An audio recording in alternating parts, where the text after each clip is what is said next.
प्रिय भक्तगण, आज हम आपको एक अत्यंत शुभ कथा सुनाने जा रहे हैं, जिसे सुनने से आपके जीवन में सुख, समृद्धि और धन की वर्षा होगी। तो आइए कथा का प्रारंभ करते हैं। नवरात्रि के तीसरे दिन मां चंद्रघंटा की पूजा का विधान है। इस दिन विधि पूर्वक पूजा करने से शांति और सौभाग्य की प्राप्ति होती है। मां के मस्तक पर घंटे के आकार का अर्धचंद्र है, इसी कारण उन्हें चंद्रघंटा कहा जाता है। इनकी पूजा से रोग, दोष और नकारात्मक ऊर्जा से मुक्ति मिलती है। अगर आप नवरात्रि में व्रत कर रहे हैं तो मां की कथा का श्रवण और मंत्र जाप अवश्य करना चाहिए। पौराणिक कथाओं के अनुसार मां दुर्गा ने चंद्रघंटा का अवतार दैत्यों का संहार करने के लिए लिया था। उस समय महिषासुर देवताओं के साथ युद्ध कर रहा था और स्वर्ग पर अधिकार करने की कोशिश में था। देवताओं की विनती पर भगवान ब्रह्मा, विष्णु और महेश के क्रोध से एक ऊर्जा प्रकट हुई, जिसने मां चंद्रघंटा का रूप धारण किया। भगवान शिव ने उन्हें त्रिशूल, विष्णु ने सुदर्शन चक्र, इंद्र ने घंटा और सूर्य ने तेज प्रदान किया। इन शक्तियों के बल पर मां चंद्रघंटा ने महिषासुर का वध कर देवताओं की रक्षा की। मां का यह रूप ममता और शक्ति का प्रतीक है। कहा जाता है कि मां चंद्रघंटा की पूजा से मनचाही सफलता और समाज में प्रतिष्ठा मिलती है। इस दिन लाल और पीले गेंदे के फूलों से पूजा करना शुभ माना जाता है और शंख तथा घंटों का उपयोग करने से मां की कृपा प्राप्त होती है।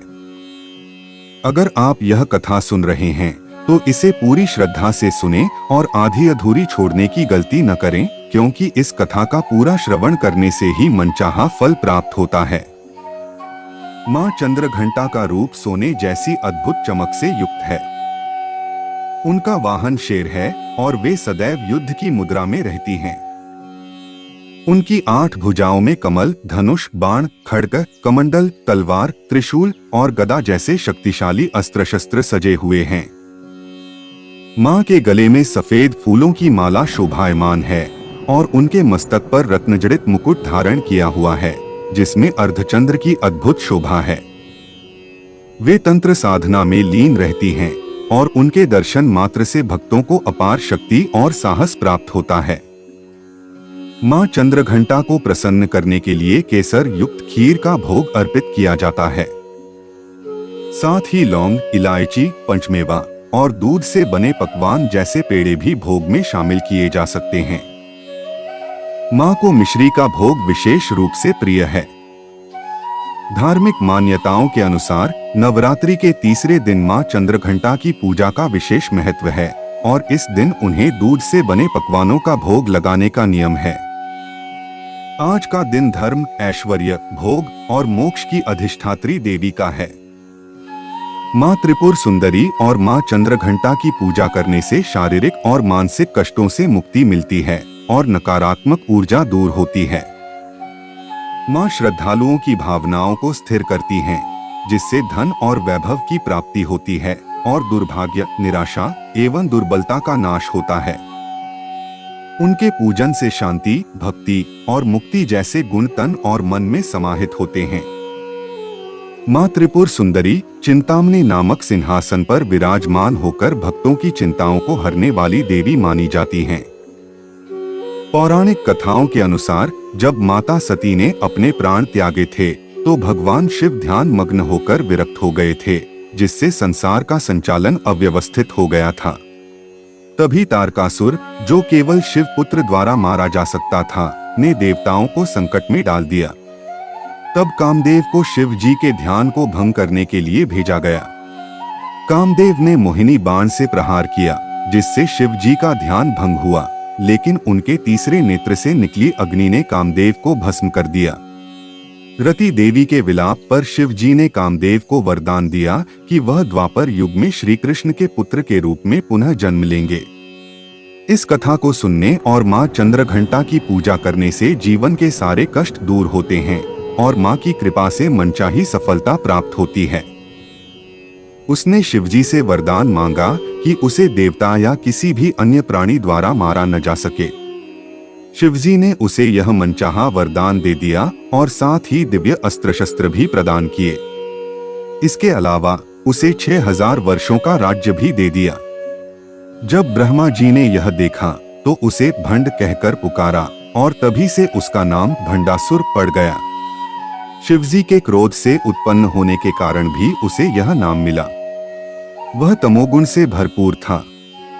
भक्तों, भंडासुर के इस वरदान की बात जल्द ही सभी लोकों में फैल गई। यह सुनकर दैत्य गुरु शुक्राचार्य जी भंडासुर के पास आए और उसका राज्य फिर से सुसज्जित किया तथा उसका अभिषेक भी किया। प्रारंभ में भंडासुर शिवजी की पूजा करता था और उनके आदेशों का पालन करता था। उसके अनुयायी दैत्य भी धर्म का पालन करते थे। इस प्रकार भंडासुर ने 7000 वर्षों तक सुख समृद्धि का आनंद लिया, परंतु बाद में वह माया के प्रभाव में आ गया।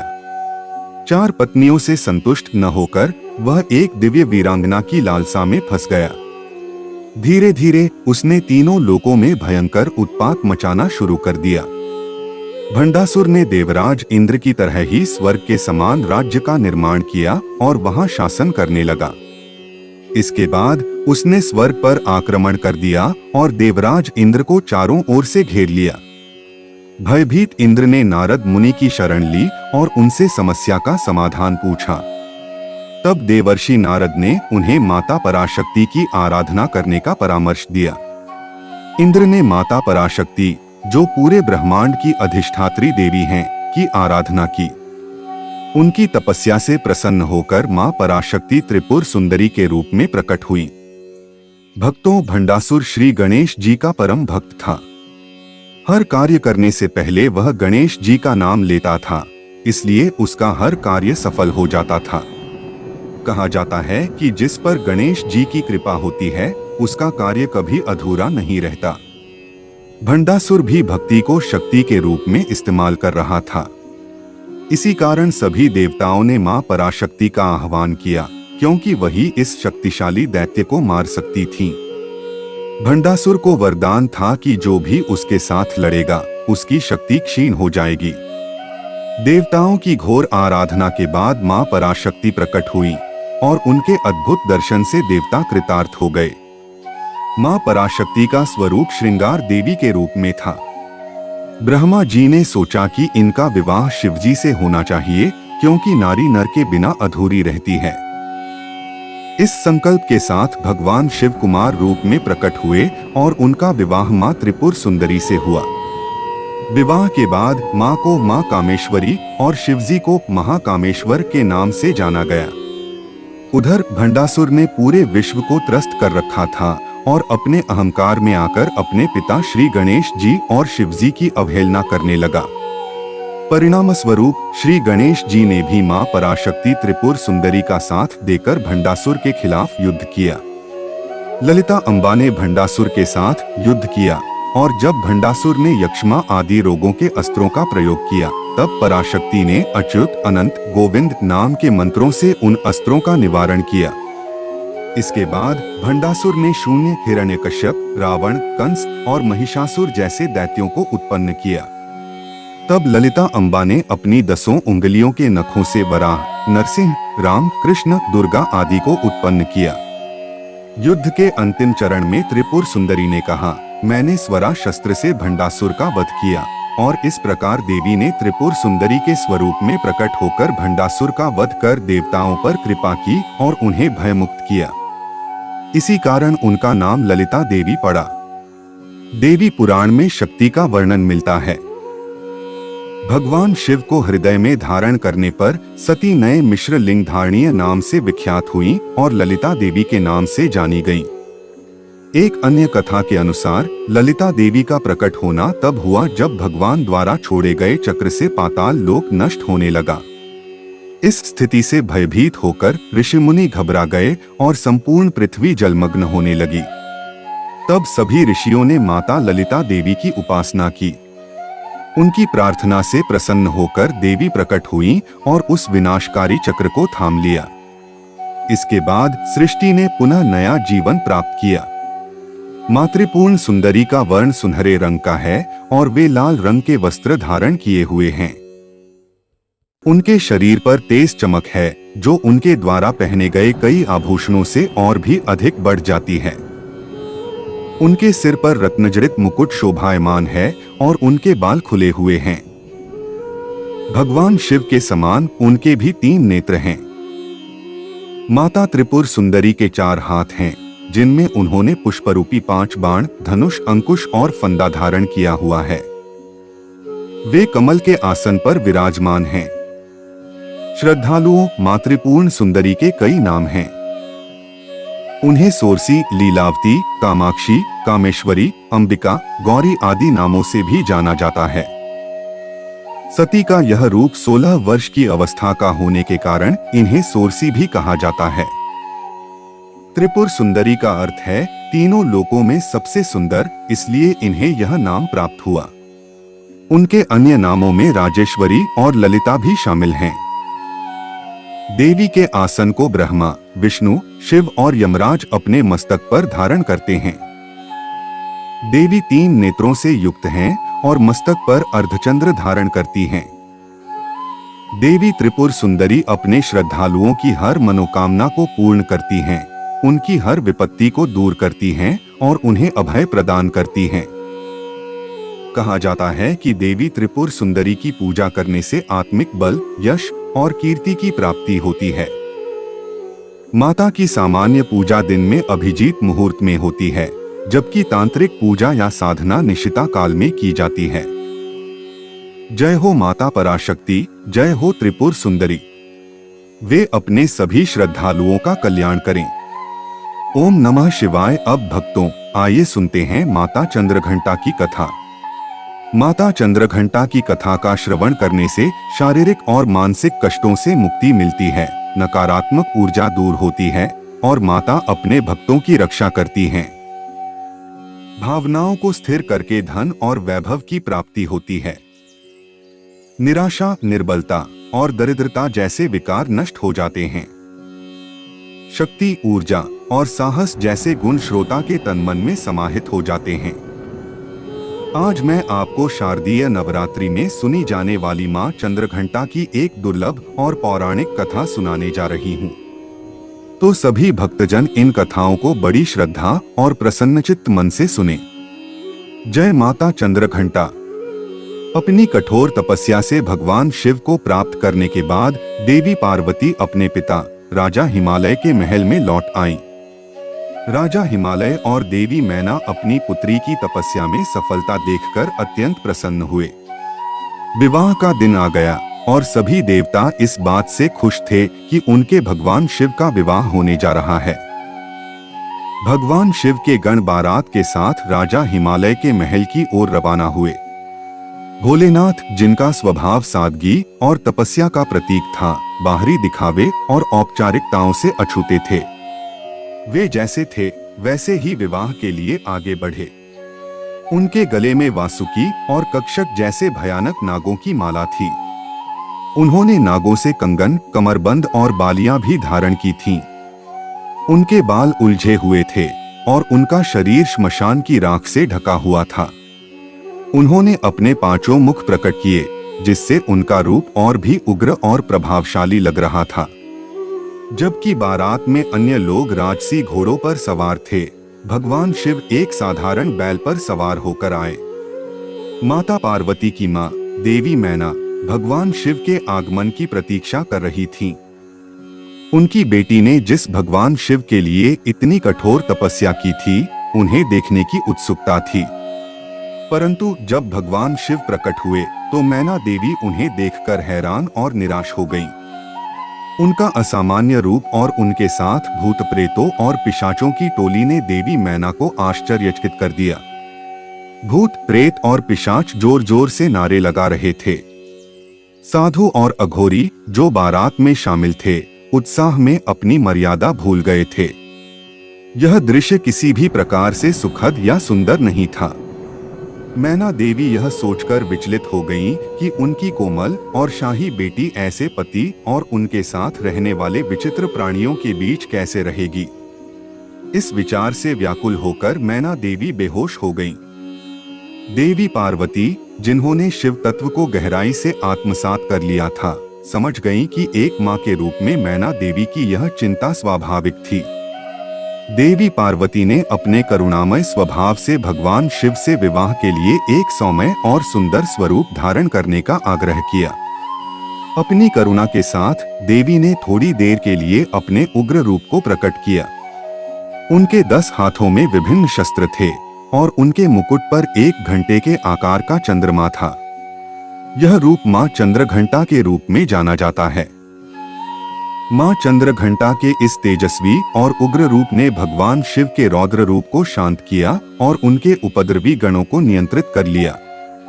चंद्रघंटा देवी के इस स्वरूप के सामने भगवान शिव ने अपना भयानक रूप त्याग दिया।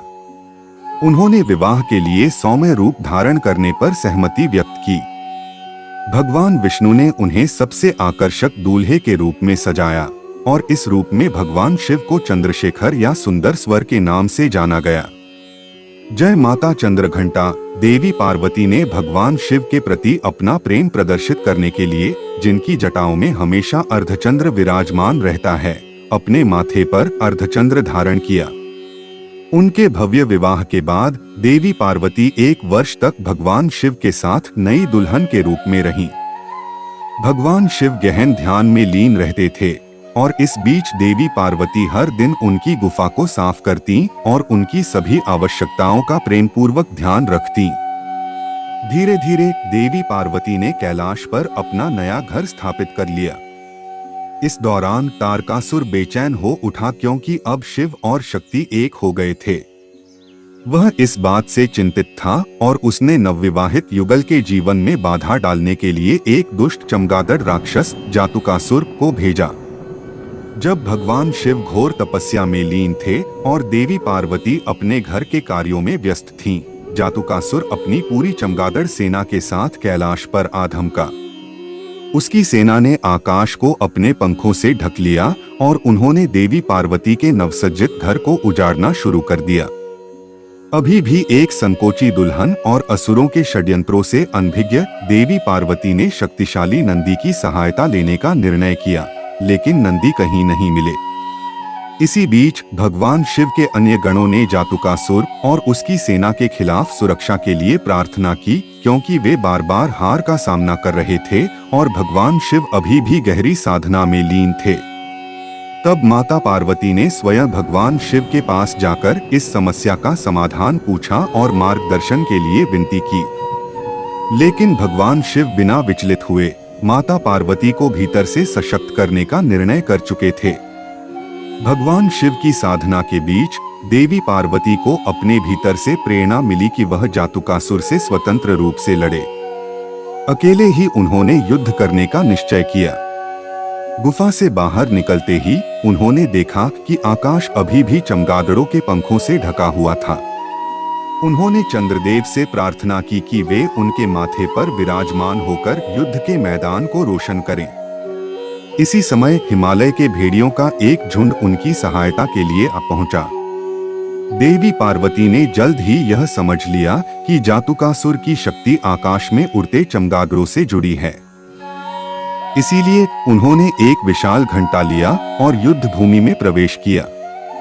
घंटे की ध्वनि इतनी तेज थी कि सारे चमगादड़ भाग गए और आकाश पुनः साफ हो गया। जैसे ही भेड़ियों में से एक ने जातुकासुर पर हमला किया, देवी पार्वती ने घंटे से उसके सिर पर प्रहार किया, जिससे वह तुरंत मारा गया। माथे पर चंद्रमा और हाथ में घंटा लिए देवी के इस रूप को ब्रह्मदेव ने देवी चंद्रघंटा का नाम दिया। श्रद्धालुओं, यह कथा हमें यह सिखाती है कि अपनी आंतरिक शक्ति को पहचानने के लिए हमें दिव्य प्रेरणा की आवश्यकता होती है, जैसा कि भगवान शिव ने माता पार्वती को चंद्रघंटा के रूप में उनकी शक्ति का एहसास कराया। देवी चंद्रघंटा घंटे के आकार के अर्धचंद्र से सुशोभित सुनहरे रंग की देवी हैं, जिनकी 10 भुजाएं हैं। वह एक सुनहरे शेर पर सवार हैं और उनके 8 कोमल हाथों में त्रिशूल, गदा, तीर, धनुष, तलवार, कमल, घंटा, रुद्राक्ष माला और कमंडल है, जबकि एक हाथ अभय मुद्रा में है, जो भय को दूर करने का प्रतीक है। उन्होंने नारंगी वस्त्र धारण किए हैं और वह शेर या बाघ पर सवार होती हैं, जो बहादुरी और ताकत का प्रतीक है। जय माता चंद्रघंटा। ओम नमः शिवाय। अब श्रद्धालुओं, हम सुनते हैं माता पार्वती की पुत्री माता मनसा देवी की कथा। भगवान शिव की मानस पुत्री होते हुए भी मनसा देवी की पूजा शिव परिवार के साथ नहीं हो रही थी, जबकि भगवान शिव, माता पार्वती, गणेश जी, कार्तिकेय, भैरव और नंदी की पूजा की जा रही थी। इस उपेक्षा से मनसा देवी असंतुष्ट रहती थीं। वह अपनी समस्या लेकर भगवान शिव के पास गईं। शिवजी ने कहा, हे पुत्री मनसा, पृथ्वी पर चंपापुरी में चंद्रधर नामक एक सौदागर मेरा प्रसिद्ध और कट्टर भक्त है। सबसे पहले उसी सौदागर से तुम अपनी पूजा ग्रहण करो। अगर वह तुम्हारी पूजा करेगा तो तुम्हारी पूजा भी इस पृथ्वी पर शिव परिवार की तरह शुरू हो जाएगी। मनसा देवी चंपापुरी के चंद्रधर के पास प्रकट हुई और उससे अपनी पूजा मांगी, लेकिन चंद्रधर ने उनकी पूजा करने के बजाय उनका अनादर किया। परिणाम स्वरूप सौदागर के 6 पुत्र मनसा देवी के कोप का शिकार हुए और सर्पदंश से मारे गए। फिर भी कट्टर शिव भक्त चंद्रधर मनसा देवी की पूजा करने को तैयार नहीं हुआ। कुछ समय बाद चंद्रधर को 7वां पुत्र हुआ, जिसका नाम बाला लखंदर रखा गया। मनसा देवी के श्राप के अनुसार बाला लखंदर की मृत्यु सर्पदंश से उसकी सुहागरात के दिन होनी निश्चित थी। हठी चंद्रधर ने भगवान विश्वकर्मा का आह्वान कर लोहे का ऐसा अद्भुत भवन बनवाया जिसमें सुरक्षा की दृष्टि से कोई छेद न हो। यह जानकर मनसा देवी ने कारीगरों को बुलाकर भवन की दीवार में एक छोटा सा सुराख छोड़ने पर सहमत कर लिया, जो आसानी से देखा नहीं जा सकता था। बाला लखंदर का विवाह वासु सौदागर की पुत्री बिहुला से हुआ। सुहागरात की रात में बाला लखंदर सर्पदंश का शिकार हो गया। सर्पदंश के बाद चंपापुरी के सभी वैद्य और ओझा बुलाए गए, लेकिन मनसा देवी ने उन्हें रोक दिया। नतीजतन विष के प्रभाव से बाला लखंदर की मृत्यु हो गई। पति की मृत्यु के बाद सती साध्वी बिहुला ने अपने पति को पुनः जीवित करने का संकल्प लिया। उसने विश्वकर्मा जी का आह्वान किया और केले के पत्तों से एक विशाल नौका बनवाई, जिसे लहसुन माली द्वारा विविध चित्रों से सजाया गया। उसी नौका पर बिहुला अपने पति के पार्थिव शरीर को लेकर चंपापुरी से स्वर्ग के लिए जल मार्ग से प्रस्थान करती है। उसने लाल साड़ी पहनी हुई थी और सिंदूर लगाया था। वह अपने पति के शव को नदी के किनारे बहुत दूर ले गई, दृढ़ संकल्प के साथ उसे पुनर्जीवित करने की कोशिश में लगी रही। कई दिनों तक उसने कुछ भी नहीं खाया, जिससे उसका शरीर पूरी तरह से कमजोर हो गया था। लखेंद्र के शव से दुर्गंध आनी शुरू हो गई थी और उसके शरीर में कीड़े लग गए थे। अब उसके पास केवल कंकाल ही शेष बचा था। बिहुला ने अपनी नाव को किनारे की ओर बढ़ाया, तभी उसने देखा कि एक धोबिन के मुख से तेज रोशनी टपक रही थी। बिहुला की कठोर तपस्या देखकर मनसा देवी ने उस धोबिन को उसके पास भेजा था। धोबिन ने बिहुला से कहा, हे पुत्री, तुम मेरे साथ देवलोक चलो और अपने तप से महादेव और सभी देवताओं को प्रसन्न करो, तभी तुम्हारा पति पुनः जीवित होगा। बिहुला ने उसकी सलाह मान ली और उसके साथ चल पड़ी। उसका पति उसके पास की अस्थियों के रूप में ही रह गया था। वह अपने पति की याद में उन्मत्त होकर स्वर्ग की ओर बढ़ने लगी। रास्ते में उसे कई कठिनाइयों का सामना करना पड़ा। उसे भयावह बैतरणी नदी को पार करना था, जो यमलोक के रास्ते में थी। उसने गौ माता का आह्वान किया और कहा, गौ माता, यदि मैंने सच्चे दिल से आपकी सेवा की है और मेरे मन में जरा भी छलकपट नहीं है, तो कृपया मेरी सहायता करें। यह सुनकर गौ माता तुरंत वहां आई और अपनी पूंछ के सहारे बिहुला को बैतरणी नदी पार कराई। इस प्रकार सती बिहुला ने अपने पति को लेकर बैतरणी नदी पार की। वह यमलोक पहुंची, जहां उसने यमराज के प्रश्नों का उत्तर देकर उन्हें प्रसन्न किया। फिर वह इंद्रासन तक पहुंच गई। अपने शक्ति और भक्ति के नृत्य से बिहुला ने भगवान इंद्र को प्रसन्न कर दिया। भगवान इंद्र और अन्य देवताओं ने उसे वरदान मांगने को कहा। बिहुला ने अपने पति का जीवन दान मांगा। सभी देवताओं ने मिलकर मनसा देवी की कृपा से उसके पति को पुनर्जीवित कर दिया। इसके बाद बिहुला ने देवताओं से अपने 6 बड़े भाइयों का भी जीवन दान मांगा। भगवान इंद्र ने उसकी मांग को सहर्ष स्वीकार कर लिया। फिर क्या था, बिहुला अपने 7 भाइयों के साथ चंपापुरी लौट आई, जहां उसका भव्य स्वागत किया गया। मनसा देवी प्रकट हुई और बिहुला के समक्ष फिर से अपनी पूजा का प्रस्ताव रखा। बिहुला के ससुराल वालों ने मनसा देवी की पूजा स्वीकार कर ली, लेकिन चंद्रधर अब भी अपने संकल्प पर अडिग था। उसने घोषणा की, मेरा दाहिना हाथ केवल भगवान शिव की पूजा के लिए अर्पित है, इसलिए मैं पूजा केवल शिवजी को ही करूंगा। परिवार के सभी सदस्यों ने मिलकर चंद्रधर को मनसा देवी की पूजा के लिए मना लिया। उसने सहमति तो दी, लेकिन केवल अपने बाएं हाथ से मनसा देवी को फूल और नैवेद्य अर्पित किए। पूजा के लिए भव्य मनसा बसरी मंदिर का निर्माण किया गया। कहा जाता है कि तभी से मनसा देवी की पूजा शिव की मानस पुत्री के रूप में होने लगी। मनसा देवी ने बिहुला को आशीर्वाद दिया कि दुनिया की सती नारियों में उसका स्थान हमेशा सुरक्षित और उच्च रहेगा। मनसा देवी की पूजा के साथ ही बिहुला की भी पूजा की जाएगी। हे मनसा देवी, जिस प्रकार आपने बिहुला के पति का जीवन सुरक्षित रखा और उसे जीवन दान दिया, हम आपकी महिमा को नमन करते हैं। आप सभी श्रद्धालुओं और सुहागिनों के सुहाग को अमर रखने की कामना करते हुए जय माता चंद्रघंटा। देवी माँ की पूजा करते समय इन विशेष मंत्रों का जाप अवश्य करें, इससे आपको शुभ फल प्राप्त होंगे और सभी परेशानियां दूर हो सकती हैं। या देवी सर्वभूतेषु चंद्रघंटा रूपेण संस्थिता, नमस्तस्ये नमस्तस्ये प्रसादं तनु मह्यम चंद्रघंटेति विश्रुता, एन श्री शक्तये नमः। इन मंत्रों का नवरात्रि के व्रत के दौरान जाप अवश्य करें। उपवास के सही नियमों को जानना और उनका पालन करना आवश्यक है। ओ देवी चंद्रघंटा नमः। जयंती मंगला काली भद्रकाली कपालिनी दुर्गा क्षमा शिवा धात्री स्वाहा स्वधा नमोस्तुते। अगर इस वीडियो में कोई त्रुटि हो तो मैं क्षमा चाहती हूँ। उम्मीद है कि आपको यह वीडियो पसंद आई होगी। यदि आप शिवजी के सच्चे भक्त हैं तो कृपया हमारे चैनल को सब्सक्राइब करें, वीडियो को लाइक करें और कमेंट में हर हर महादेव अवश्य लिखें।